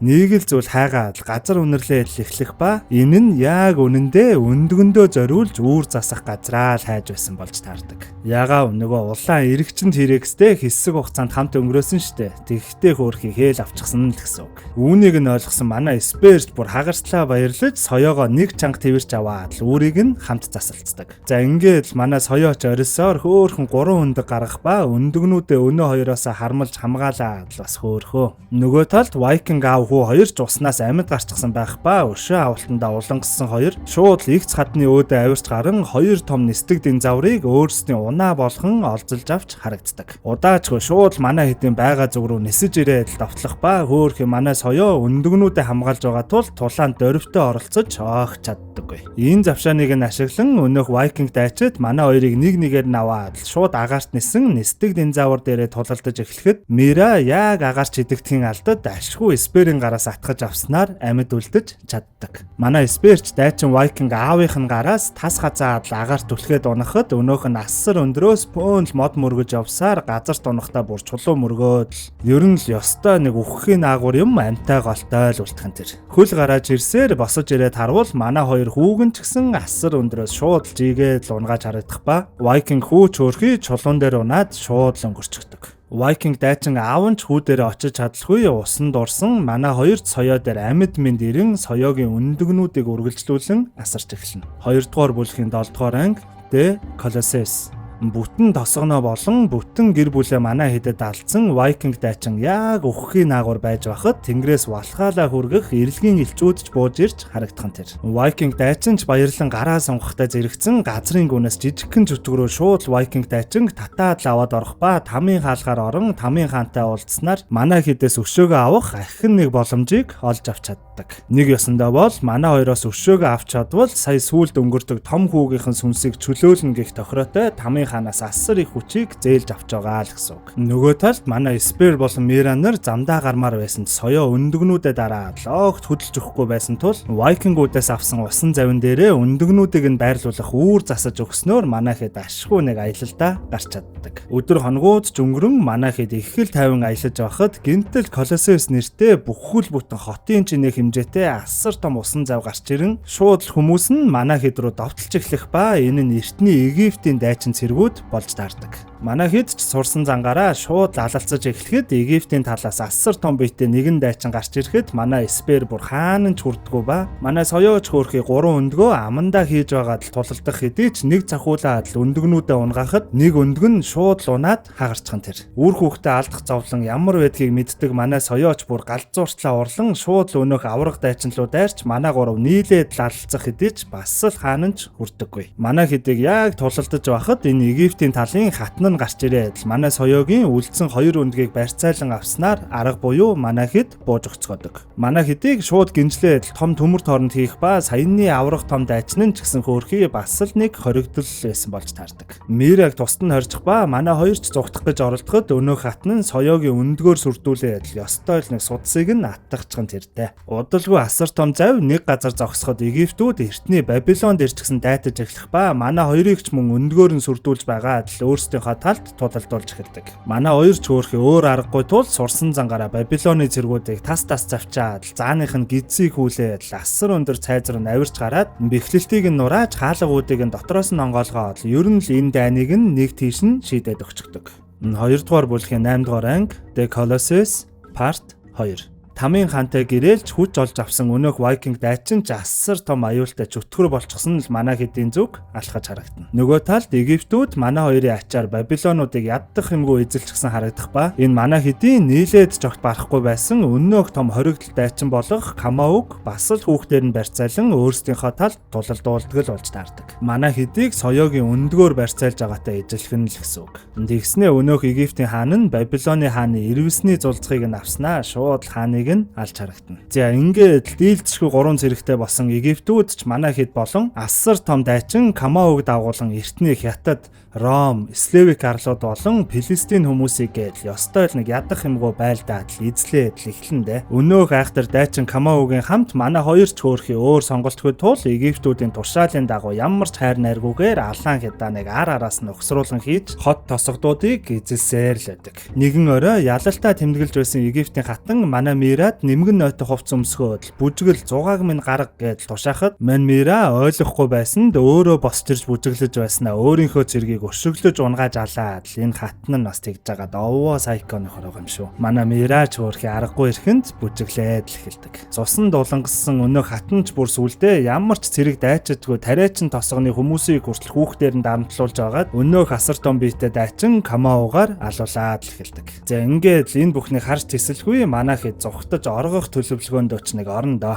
Манай Сперч харуулыг нь цохиж унгаагаад өнөөх Камаог суллаад шууд байлдъя гэхэд хөөхий хүүхдийг нь барьцаалчихсан байгаа тул үгүй л гэн. Манай Сперч ганцаараа Египтийн цэргүүдийг унтаж байхад нь чимээгүйхэн гараад дээш авираад харвал хайртай Миран хатныг нь зугаацуулаад бүжиглэж байх ба нэг зарц нь манай хүнийг олж харснаар үүмэн эхлэндэ. Манай Сперч сурсан зангаараа шууд алцаад эхлэхэд Мира өнөөх Камаогийн хүүхэд болон соёогийн өндөгнүүдийг аваад гяс зугтаж эхэлдэг. Явах замыг нь Египт цэргүүд хааж эхлэхэд Сперч замыг нь цэвэрлээд хамгийн гол нь Камао дайчны хүү болон соёогийн өндөгнүүдийг аврах гэдэл манай хоёр ёстой л нэг үзэж тарна да. Яг сандралдаа адил байж байхад соёогийн өндөгнүүд чагарч хөөхөн жижигхэн хоёр зулцган T-Rex гарч ирээд орилолдож эхлэхэд үүнийг нь сонссон соёо шууд төмөр тороо зад татаад Сперч дээр очоод хамт тулалдаж эхэлдэг. Гэвч манай хэд тоогоор хит зөөхөн байсан тул ахаад Камаогийн хүүхэд болон соёогийн зулцгнуудаа Египтүүдэд алдчихсан тэр. 2-р бүлгийн 9-р анги The Colossus Part 3 орох гэж үзээд бүтлгүүцсэн манай хэд бүгд л гавлуулаад дөнгөлүүлээд л байж байх ба Египтийн балиар хатан өнөөх Камаогаар манай хэдийг алуулах тушаал өгсөн харагдана. Камао ч өөрхий өөрийнх нь тосгоныг энэ Египтүүд хэрхэн эзэлсэн зэргийг нэг эргцүүлж бодсноо шууд манай соёог алах биш сулчихдаг. Буцаад тулаан эхлэхэд ашгүй энэ удаад өнөөх дийлдэшгүй дайчин Камао манай тал тулалдаж эхлэх ба өөрийн охиноо суллаж аваад цаашгүй хүүхдээ аюулгүй газар аваачаар хөлгийн доод хэсэг рүү ороход өөрийнх нь тосгоны хүмүүсийг хүчээр энэ том хөлгийг сэлүүрдүүлж байсантай таарчдаг. Хөлгийн давцсан дээр үлдсэн манай хэд ч өөрсдийн гав дөнгөө суллаад Египтчүүдтэй алалцаж эхлэх ба соёогийн зулцгнууд Египтүүдийн суманд оногдоод хэд аюултай байсан тул манай хэд зулцгнуудыг нь аваад шууд ус руу үсэрчгэн тэр. Дотор тал тосгоных нь хүмүүсийг хүчээр боолчилж байсныг харсан өнөө Камаоч тулаан эхлүүлэхэд үүнийг нь харсан тосгоных нь хүмүүс ч зориг орон бослог гаргаж эхэлдэг. Манай хэд ч үндсэн том үлгийн хажууд нь дагалдаж явдаг жижигхэн хөлөг рүү дайрч орон эзэлснээр ашгүй нэг аюулаас мултарч чаддаг ба үүнийг нь харсан Египтийн хатан ч ёстой л нэг боож өхөнгээл алтанда. Уурлаад байж бахт нь Камаогийн тосгоны аврах том биетэй дайчид хэдийнэ бүгд гав дөнгнөөсөө салчсан гарч ирээд өнөөх балиар хатныг хүмүүстэй нь хамт яддах юмгүй л дуусгачихсан тэр.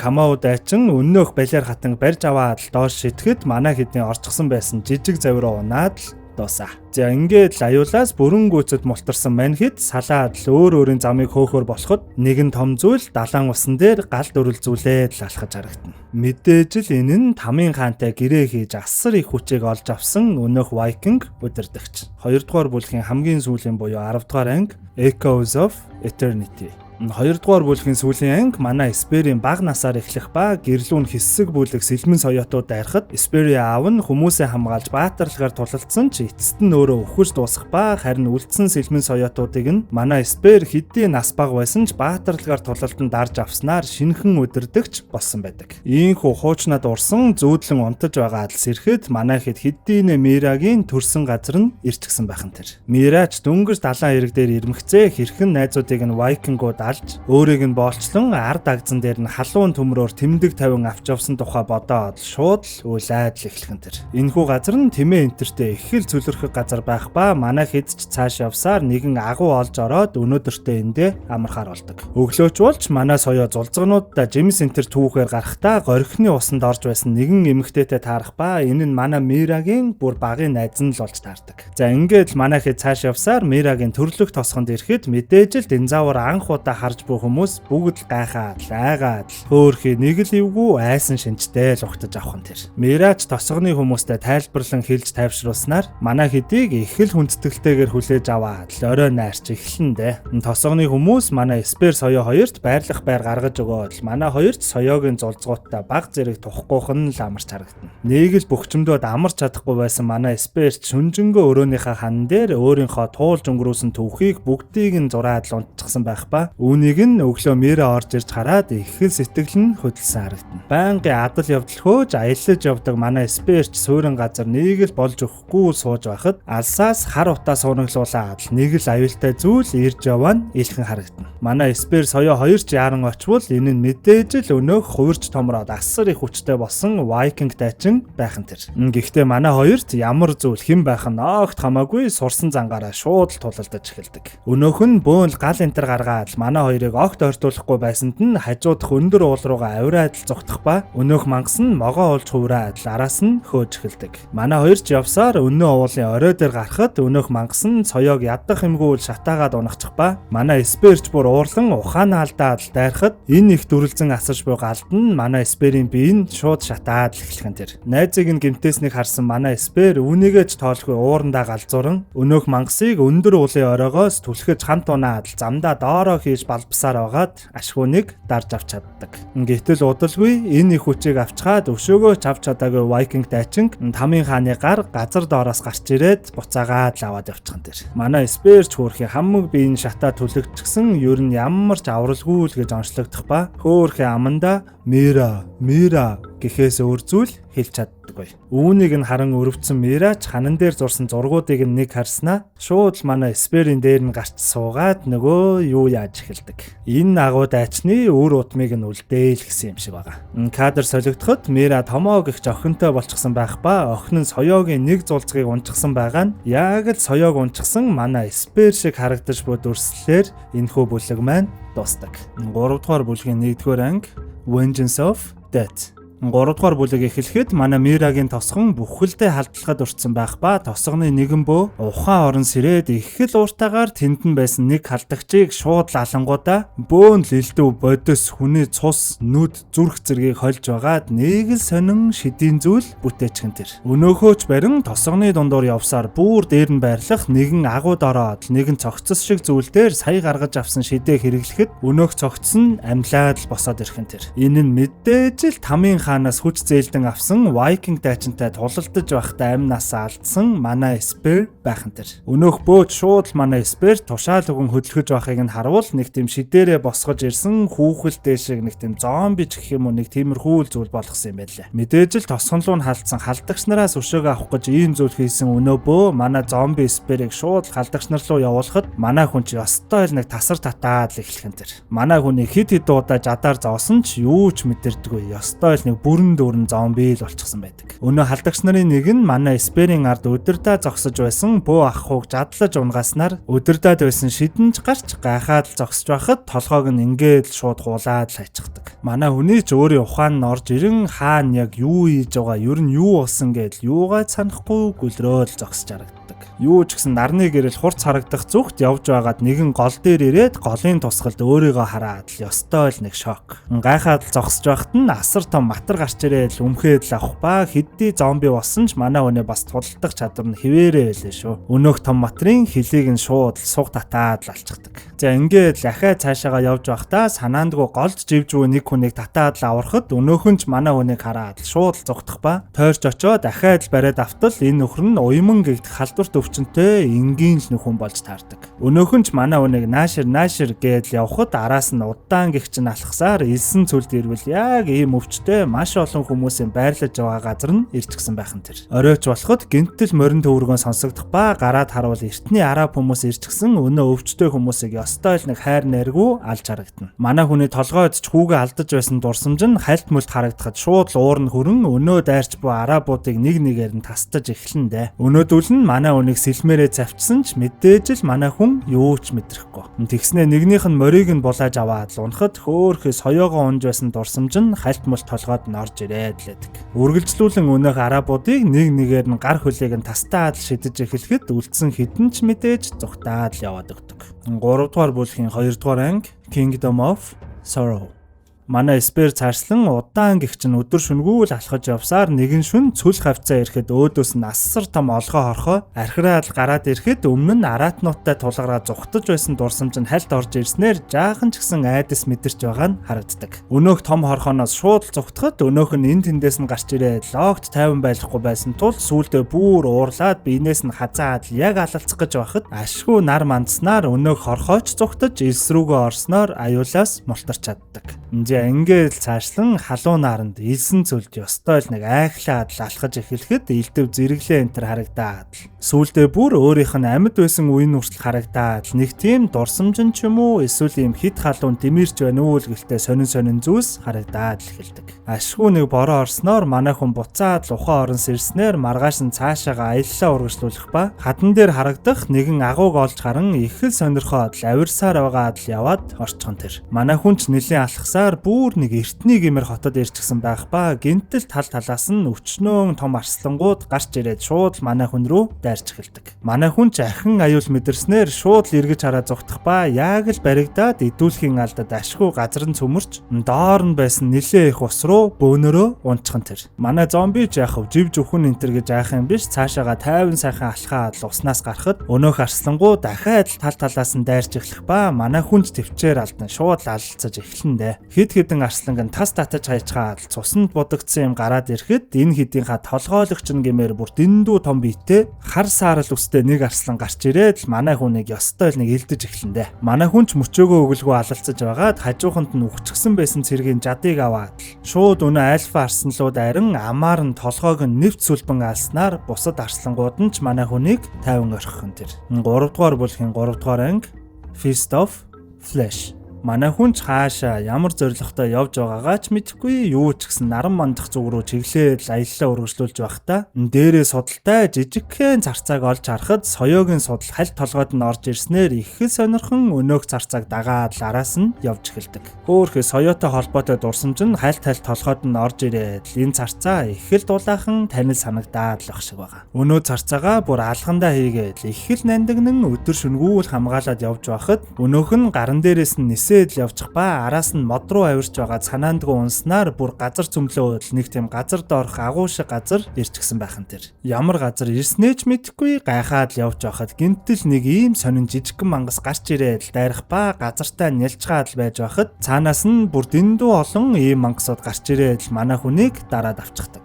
Ерөнхийдөө бол энэ жижиг мангасуудын үүрэнд нь л ирчихсэн юм шиг байлаа. Манай хүн ч нэг ухаан ороход бөөн л цогцснууд харагдах ба манай хүнийг доош нь харуулаад дүүжилж Бүрч болоогүй баруун гарынх нь ясыг нь гарч арьс махыг нь идээд ажчихсан байдаг шүү бүр. Хаасайгүй л өнөөх жижиг мангасууд бөөн л хүний эд эрхтэнгүүдийг их л завгүй идэж харагдах ба өнөөх царцааны дууг сонссноо бүгд л орилолдоод ганц жижиг царцааг бөөндөө хөөж эхэлдэг. Манай Эсперч энийг нь харан яаран сандран олсоо таслаад л өнөөх царцаагаа хамгаалахаар тулалдаж эхлэндэ. Бичил биетэй араатнуудыг хид хидээр нь саваад лалцаж байхад өнөөх царцааг нь нэг жижиг мангас бяц цохоод алаад хайчих.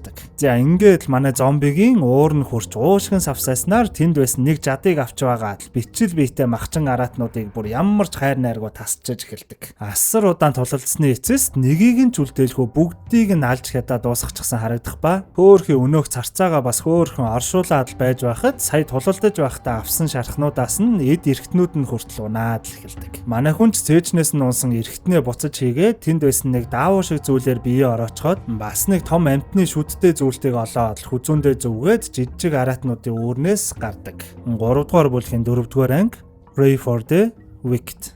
Үйл явдал ухарч манай Эсперийг өгөхөд тосгоныг нь хамгаалсан гавьяатай ачна Мирагийн тосгоныхон хэрхэн хүндэтгэлтэйгээр ажил явдлыг нь хийснийг бидэнд харуулна. Мирач бөөн гуниг бол соёож хөөрхий ганц найзыгаа өгсөн гэдгийг хүлээн зөвшөөрөхгүй байгаа л харагдана. Хэсэг хугацааны дараа Мирагийн гидэс ч хөөрхөн томорсон харагдах ба тосгоны нэг дайчин болох хүсэлтэй хөөрхөн жоохон охин шөнөөр гадаа тоглож байхад асар том бодон гахаанууд дайрснаар аюулж эхлэндэ. Охины орилох дуунаар хүмүүс цэрж манай соёож гяс очоод зулцгнууттайгаа нийлэн алалцаж эхлэхэд үлдсэн хідэн бодонгууд нь өнөө хөөрхий охиныг шүүрч аваад цухтаачхан тэр. Ийхүү оройн нь тосгонд хурал зарлагдахад охиныг олж ирэх даалгавар тосгоны хид хідэн дайчинг манай Мира соёо болон соёогийн зулцгнууттай хамт уулахаар томилдог. Өнөөх бодонгууд жаахан охины зуусаар хээр тал байрлах ганц том хадан агуураа явж орон авчирсан хүмүүсээ шууд нэг нүх рүү шидэж харагдах ба тэнд нь өөр овог аймагтуудын нэлээд хэдэн хүмүүс хоригдож байх нь тэр. Удаачгүй цаанаас нь асар том биетэй эмэгчин бодон гарч ирээд хоригдож буй хүмүүсээс хид хидээр нь тасчиж идээд сайхан хооллоод дуусан хөвтгöd бусад жижиг бодонгууд нь уралдаж ирээд хөхийг нь зулгааж харагдана. Ерөнхийдөө бол энэ их бодондоо хүмүүс авчирж өгч хооллон хариуд нь өөрсдөө ингэж хоолтгол болж таардаг. Бяцхан охиныг авчрах даалгавартай хэд ч замдаа явж байхдаа Эсперийг буцаад сэрээсэн өнөөх бөөгийн цогцтой таарах ба зан үйл хийсэн өнөөх тайгийг нь олж хараад тосгоны залуус их сандран шууд тойруулж гал асаагаад тэнгэртээ мөргөж эхэлдэг. Нэг тийм хориотой зан үйл энтрэл хийсэн юм шиг байна. Соёо болон хоёр зулцгийнх нь үнэрлэх чадварыг ашиглан цааш явж байгаад нэг газарт хоноглохоор болоход шүн дөлөөр өнөөх гайтай бодонгууд гарч ирээд шууд хүмүүс рүү дайрч эхлэх нь тэр. Тосгоны дайчид жаан маань үзэлцэх хэдий ч авраг бодонгууд хэтэрхий олуулаа ирсэн тул нэг нэгээрээ алуусаар л байдаг. Бодонгууд мань дайчдыг тойрч бүслээд байдал яг эвгүүтэх гэж байхад өнөөх бодонгууд гинтэл нэг дохио авсан мэт бүгд бижигнээд зогтцгаах ба энэ нь яг үнэндээ бүр аюултай өөр зүйл ирж байсан л болж таар. 3 дугаар бүлгийн 5 дугаар анги The Dead Cast No Shadow.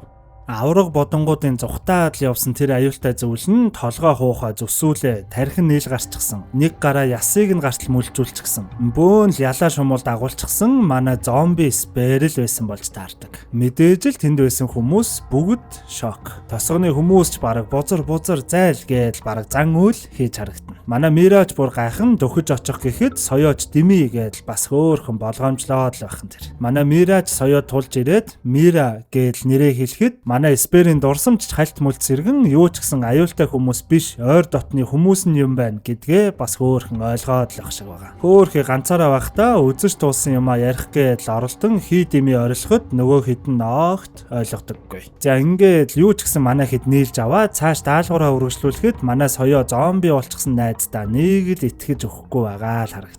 Бодонгуудын үнрийг даган цааш явж байтал жумн зэрлэг сармөгчингууд гарч ирээд тосгоны хамаг дайчдыг шууд лалаад Мираг аваад гүгээд явчих ба манай Эспер хөдөлгөөн муутай болох байгаа хэдий ч өнөөх сармөгчингуудыг урж тастаж явсаар бүр сармөгчингуудын үүрнээс нь ашгүй нэг Мираг аварч чаддаг.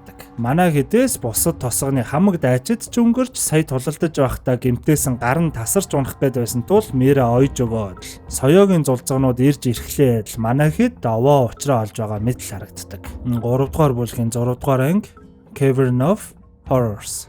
Зөвүүн бодонгуудын үнрийг даган явсаар манай хэд байрлаж буй өнөөх том хадан агууг нь олоод ирчихсэн байх ба эхний ээлжинд орж мэдээлэл цуглуулъя гэснээр манай зомби Эспер болон Мира хоёр хамт орохоор болдог. Хадан агуун дээд талаар нь чимээгүйхэн ороод нууцаар харснаар ерөнхийдөө энэ бодонгууд яг яах гэж хүмүүсийг хулгайлдаг тухай ойлгож авах нь тэр. Юу ч гэсэн мэдээлэлтэй болсон Мира буцаж соёо дээр очиж бэлдсэн байсан олсон аваад хоригдож буй хүмүүсийг аврахаар ороод бодонгууд эхийгээ хөөхөж байх хооронд нь чимээгүйхэн олсороо хүмүүсийг нэг нэгээр нь гаргаж эхлэхэд өнөөдөл нь бүгд л уралдан олс руу зэрэг авирч байгаад олсоо таслаад хайчихдаг. Энэ чимээнээр нь өнөөх бодонгууд ч хараад мэдчих ба бүгд л орилдоод эхлэхдээ зэрэгцэн энэ шууга нэгэн сонссон гадаа байгаа манай Эспер соёо болон соёогийн зулцгнууд ч шууд яран сандран хөдөлж эхэлдэг. Манай Мирач аварч байсан жаахан охинтойгоо хамт өнөөх нүхрүү нь унахтаа зэрэгцэн манай нэмэлт хүчж орж ирээд ёстой л нэг шууд лалцаж эхлэндэ. Бодонгуудын их аврах том бодонд сэрж шууд соёо руу дайрах ба манай соёо нэг л барж өгдөггүй. Манай зомби Эсперийг ч нэг бодон өнөөх нүхрүү түлхээд л унгах ба манай хүнч тэр нүхэнд байгаа хідэн бодонг нь гяс цэвэрлжгээд хоригдож буй хүмүүсийг Миратагаа хамт нүхнээс гаргахаар болдог. Энэ үед дээр нь өнөөх авраг их бодон манай соёогийн хоёр зулцгыг цохиод л унгаас нь соёоч ёстой л нэг галзууран шууд гүйж очоод доогуур нь ороод багалзуурдаж аваад хоолойг нь хүү татаад л унгаачихan тэр. Хоригдож буй хүмүүсийг аврах үйл ажиллагаа яг сайхан болж байхад өнөөх нүхэнд нэг бодон орж ирээд шууд манай жирэмсэн Мираг аваад хананд ухаан алдтал нь савчих ба манай Эсперч бүр ухаанаа алдтлаа урлан өнөөх бодонгоор ёстой л нэг махан таташ хийж харагдана. 3 дугаар бүлгийн 7 дугаар анги Heart of the Undead. Хөл хүндтэй Мира ухаангүй байх ба манай соёоч нуруунд дээр өөрөн яаран сандран тосгоныхон зүггүйсээр ашгүй нэг тосгонд нь авчран эмчийн тусламж авч чаддаг. Манай зомби Сперч араас нь өөрийнхөө чадлын хэрэгээр л хурдан явсаар тосгонд ирэхэд мэдээж л харсан бүх хүмүүс сандраад айгаад л өөдөөс нь зэр зэвсгээ агсаад л эхэлдэг. Тэгснээ бүрч болоогүй ар нуруунаас нь жадлаад тал талаас нь жад чулуу шидээд уг нь хөөх юм манай Спер гэмтсэн Мирагаа л харахыг хүсээд ирсэн чинь бөөн л асуудалтай гархан тэр. Бүрл тэсгэ байсан манай Сперч хөрхө тосгоноос гяст гүйж гараад зүгтахаас өөр аргагүй болох нь тэр. Оройч болж хүмүүс бүгд л унтахтаа зэрэгцэн манай Спер нууцаар тосгонд орж ирээд Мирага харах гэсэн ч манай соёо одоохондоо Сперч гүйцэд итгэж чадахгүй байгаа тул бас л урдуур нь гарч ирээд хоригсоор л байдаг. Өглөөч болж ашгүй манай Мира ухаан ороход тосгонд нь бөөн л харуул хамгаалт гарчсан байх ба өнөөх бодонгуудаас авруулдаг хөөхөн жоохон охин ирэн юу болсон тухай бүгдийг нь хэлснээр манай Мира шууд зэвсгээ аван Сперийг хайхаар замдаа гардаг. Манай зомби хөөхөд тосгоны хүмүүсээс нуугдаад шаварт ороод хончихсон тул шавраа цэвэрлэхээр нэгэн усан хүрхрээ дээр очиход усны тусгалд нь өөрийнх нь энгийн төрх энэ төр харагдаад сандарч байхдаа хавцлаас унаад усны урсгал дагаад хөвөөд явчихсан тэр. Араас нь хайхаар ирсэн манай хэд өндөр хавцлын дээрээс Сперийн бие ороочихсан байсан даавууны өөдсийг олж харснаар Сперийг ерөнхийдөө бүр мүсэн өгчглээдээ л хэмээн бодон их л шанасаа харагддаг. Манай Сперч нэг ухаан ороход галтуул дотор юм шиг нэг л сонин газар бөөн шаврын дунд сэрэх ба гайхаад л цааш алхахад бөөн л жадны үзүр дээр өчтөчнөө хүмүүсийн гавлын ясыг өлгчгсөн. Ер нь л нэг тийм хүн амтан бас амьдардаг газар л юм шиг болж таардаг. Бүрч болоогүй цаана нь асар том цэнгэлдэх шиг газар байх ба өөдөөс нь нэг сонин хүн зэвсгээ барьчихсан хараад л зогсож байдаг. 3 дугаар бүлгийн 8 дугаар анги The River of Life. Манай хүн ч юу хийх яахаа мэдэхгүй л гайхаа зогсож байхад тал талаас нь өөдөөс нь хараа зогсож буй нөхөртөө яг ижил төрлийн хүмүүс гараад ирэх ба доор нь нэгэн титэн барьсан хүн гарч ирснээр ерөнхийдөө юу болоод байгааг жаахан ч гэсэн ойлгож авдаг. Энэ нь нэг төрлийн гладиатор шиг нэг тийм тулаан болдог газар ба ялсан нь энэ титмийг зүудгэл болж таардаг. Манай хүн санаандгүй явж байгаад ирсэн ч манай хүнийг титэмний төлөө өрсөлдөхөөр ирсэн хүн гэж бодоод л өнөөх эсрэг дайчин нь шууд тулаанд дуудахад манай хүнийг араас нь түлхэн унгаснаар тулааны талбар руу оруулан шууд тулаан эхэлдэг. За юу ч гэсэн энэ үнтэй л тулалдах хэрэгтэй боллоо гэдгийг ойлгосон манай хүн ч шууд тулалдаж эхлэх ба өнөөх мундаг дайчин ядах юмгүй л толгой гарыг нь тастаад лайчхан тэр. Энэ хүмүүсийн дүрмийн дагуу манай хүн ялагчийн титмийг зөвлөхөд эргэн тойронд нь байсан хүмүүс бүгд л орилолдоод л дэмжээд л эхэлдэг. Тэгснээ бүрч болоогүй. Ялагчийн 2 дахь шагналгээд манай хүнийг цаашаа дагуулж явснаа галтуулын урсаж буй лаавн дундаас нэг сонин хар шингэл шанагтаад авч ирээд уулгахад манай хүн ч ёстой л нэг хаалх шиг асар том биетэй бяр чадал ихтэй л хүн болчихсон тэр. Нөгөө талд манай Сперийг бүр мүсэн өгчглээ хэмээн бодсон манай хэд ч хөөрхий бүгд л толгой гудаалхан тосгондоо буцаж ирээд манай Сперийг өгөхөд оршуулж байсан агуудаа ороод их л гуниглаж харагдах ба төд удалгүй манай Мира ч амаржиж хөөхөн жаахан охинтой болсон харагдана. Нөгөө талд өнөөх тулаан жаар араасаа үргэлжлэн манай хүн ч ирсэн болгоныг нь тасчиж хаяад ёстой л нэг дархан авраг гэдэг шиг л болж эхлэн дээ. Өөр овг аймагуудын мундаг дайчид өөрсний хүмүүстэйгээ ирэн энд тэр аврагын титэн болон тэр хүчтийнхээ бяр чадал нэмдэг шингэний төлөө өрсөлдгөл юм байна лээ. Манай Сперч өөр овг аймагуудын өөр дайчдыг араас нь ялаад зүг титмэнч нэг сонирн биш болж харин өнөөх уудаг шингэндээ бүр донтож байгаа л харагдав. Мирагач санаад бүр болохгүй байсан тул сүүлд өөртөө тулдах гэж ирээд ялагдсан дайчны нисдэг дэмзаврыг аваад өнөөх газраасаа гараад Мира дээрээ нууцаар ирээд чимээгүйхэн цонхоор нь харахад өөрийнх нь хөөхөн жоохон охин төрсөн байгаа гэцэд нэг олж хардаг. Гэвч өөрхий тосгоны хүмүүсээс айгаад байгаа тул чимээгүйхэн л буцаад яваад өгдөг. Манай хүн ч нисдэг динзавар дээрээ хөөхөн инээд алдаад явж харагдах ба араас нь хальт хараад амжсан манай Мирач Сперийг амьд байна гэдэгт итгэн шууд газрын зургуудаасаа Сперийг хаана байж болох тухай хайж эхэлдэг. 3 дугаар бүлгийн 9 дугаар анги The Hollow Crown. Манай хүн ч өөрийнхөө бяцхан хүүхдийг харчихсан тул тулаандаас төвлөрч чадахгүй өрсөлдөгч нь өөрийнх нь хүүхэд болж нүдэнд нь харагдаад тулалдахад ёстой л нэг хэцүүхэн болоод л ирхэн тэр. Тулаанаа дуусгачаад өөрийнхөө байрлаж буй агуудаа орж ирээд сууж байхдаа харвал өнөөх ямар ч арьс махгүй болоод ясан гарчсан байсан гарных нь махан жаахан ургаад эхэлчихсэн байх ба хөлн дээр нь бүр цусуулчихсан байхыг олж хараад их л баярлаж харагдана. Энэ нь юу вэ гэвэл тулаанд ялаад шагнал болгон уудаг өнөөх шингэн нь манай хүний дурсамжийг баг багаар сэргээхээс гадна биеийг нь нөхөн түлжүүлээд буцаад ам оруулж байгаа юм байна лээ. Хөөхий буцаад энгийн хүн болоод хайртай Мира хөөхөн хүүхэд болон дотны анд соёо дээр эргэж очих боломжтой гэдгээ мэдсэн манай хүн бөөнл баяр хөөр болоод байрлаж буй агуугийнхаа хан дээр өөрийгөө зөндөө олон хүүхэдтэй болчихсон байгаагаар төсөөлөөд зурж харагдана. За ингээд л өнөөх шингэнийг аль болох олон удаа аль болох ахиухан гуух хэрэгтэй гэдгийг мэдсэн тул тулаануудаа бүр л эрчимжүүлж эхлэндэ. Ирсэн дайчин болгоныг ямар ч өршөөлгүйгээр шууд нугсалж хаяад өнөөх шингэнээ уугаад өдөр ирэх тусам улам л хүн төрхөндөө орсоор л байдаг. Манай хүнийг нэг л биш байгааг анзаарсан тэмцээний зохион байгуулагч манай хүний араас чимээгүйхэн дагаж явж байгаад ханан дээр зурсан зургуудыг нь хараад ерөнхийдөө бол удахгүй эндээс явхаар төлөвлөж байгааг нь мэдчихдэг. Дараагийн тулаанч болоход нэгэн хятад маягийн дайчин ирчихсэн байх ба зэвсэгнийх нь нэг хэсгийг харснаа унтаж буй хүүхдээ ганц удаа нууцаар харахад хажууд нь байсан тоглоом нь шууд санаанд нь ороод ирдэг. Тиймээс хүүхэддээ тоглоом хийж өгөхийн тулд өнөөх дайчин руу шууд дайраад уламжлалт ёсороо шууд л өнөөхийгөө бяцлаад лайчхад ир. Тэгснээ зэвсэгнээс нь жижиг тоглоом шиг хэсгийг нь салгаж аваад шингэнээ уухаар яваад өгдөг. Нөгөө талд энэ үеэр хөөхий Мира бяцхан охиноо дагуулan соёо болон зулцгнуудтай хамт өнөөх газрын зураг барьчихсан Сперийг хайсаар л байдаг. За ингээд дараагийн тулаан болоход бүр том гэхэд арай л том байшин барилга шиг л хэмжээтэй том эвгүй нөхөртэй таарчих ба өнөөх нь ядах юмгүй л манай үнийг жигээд дэвслээд л эхэлдэг. Мэдээж л ялагдвал ахин нөгөө шингэнээ ууж чадахгүй тул манай хүн бүр хөлийнх нь хуруунаас хүртэл хазаад урт үснээс нь татаж унгааж байгаа л өөрийн жадаараа биен дээгүүр нь хаа сайгүй өсрөн зоосоор байгаа л өнөөх авраг нөхрийг ашгууныг унгааж чаддаг. Тэгснээ бас хүүхэддээ өгөх тоглоомондоо зориулж үснээс нь тастаж аваад байгаамаа. Манай хүнийг эндээс удахгүй явахаар төлөвлөж байгааг мэдсэн өнөөх зохион байгуулагч сүүлдээ бүр эмэгтэй хүн хүртэл авчирч өгөөд л мэдээж л манай хүн өнөөх хүүхнийг нь огт тоохгүй сайхан анаад л яваад өгөх юм тэр. Гадна талд манай Мира соёо хоёр газрын зургаараа баримжаалж явсаар Сперийн байгаа газарт нэлээд өгчгсөн харагдах ба замдаа бас л нэг аврах том ирүүстэй таарснаар шууд л алалцаж эхлэх юм тэр. Манай Сперч хүүхэддээ зориулсан тоглоомоо дуусгачихсан тул хүүхэддээ өгөхөөр бас л орой нууцаар ирэхэд Мира хүүхэд хоёр нь тэгээд соёо хүртэл байхгүй байсанд шууд л хөлийнх нь мөрийг дагаад араас нь хөдөлж эхэлдэг. 3 дугаар бүлгийн сүүлийн буюу 10 дугаар анги An Echo of Eternity.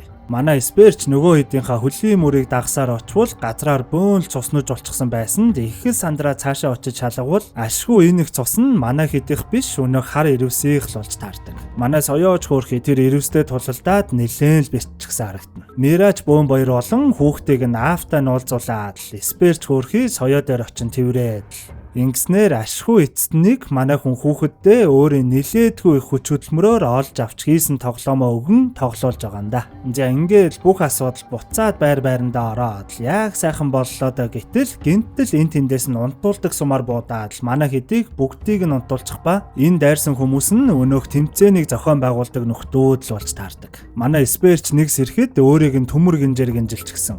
Бусдыг нь хажууханд нь буюу өнөөх тулааны талбайдаа оруулаад тавьчихсан байх ба нөгөө зохион байгуулагч нь манай хүний хүүхдийг барьчихсан л зогсож харагдана. Тэгснээ бүр өнөө хүч оруулдаг шингэнээсээ бүр асар ихийг бүр албаар манай Мира соёо болон соёогийн хоёр зулцагт хоёуланд нь уулгацдаг. Өнөө хэдэн ч нэлээд том биетэй муухай эвгүй төрхтэй болоод хамаг контролоо алдан хоорондоо алалцаад л эхлэх юм тэр. Энэ Мира энэ юу вэ бүр баараг л чөтгөр шулан болчихсон байгааз. Манай Сперч ашгүй өнөө гинжээ балбсаар агаад л тайлж чадах ба нөгөө хэдэ хооронд нь алалцуулахгүйгээл зохицуулах зөндөө оролцсон ч манай хэд бүгд л бүр яа галзуу хэрцгий араатан амтнууд шиг л болчихсон байх нь тэр. Манай хүн ч хөөрхий бүр яах учраа олохгүй энэ хэдтэйгээ өнгөрүүлсэн хамаг сайхан дурсамжаа бодоод л байж байхад өнөөдөл нь ахаад хоорондоо алалцаад эхлэх ба цаана нь байсан нөгөө галтуулан ч итвэгчин хамаг юм нурж унаад газар хаграад эхлэх нь тэр.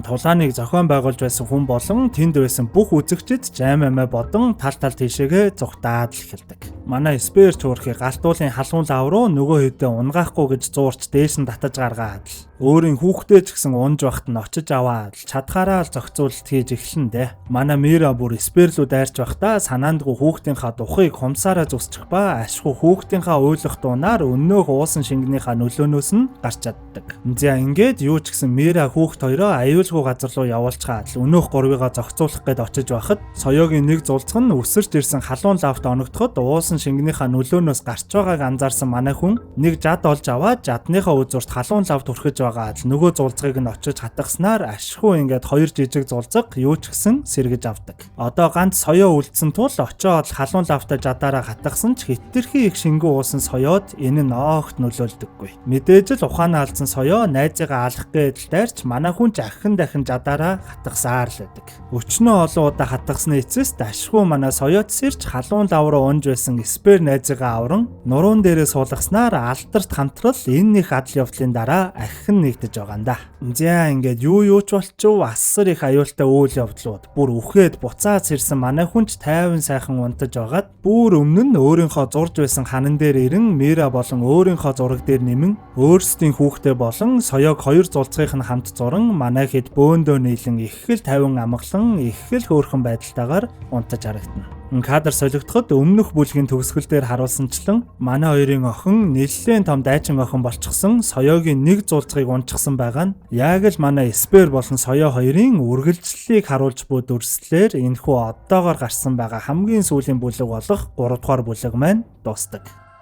Яа төгсгөлд нь баарг л үйлүүлээд дуусгүй яав та тий. За тэгээд энэхүү гайхалтай цувралын турш хамт байсан бүх бамбарнуудаа бүр маш их баярлалаа. Тэгээд дараагийн киногаараа ямар хуу төрлийн кино үзмээр байна гэдгээ доор комментээр бичээрэй. За дараагийн бичлэг мэдээж нэх удахгүй тул манай бамбарнууд юу ихэ мэдж байгаа штэ тий. Лайк сабадараад сүсгэлээ сууж байгаарай.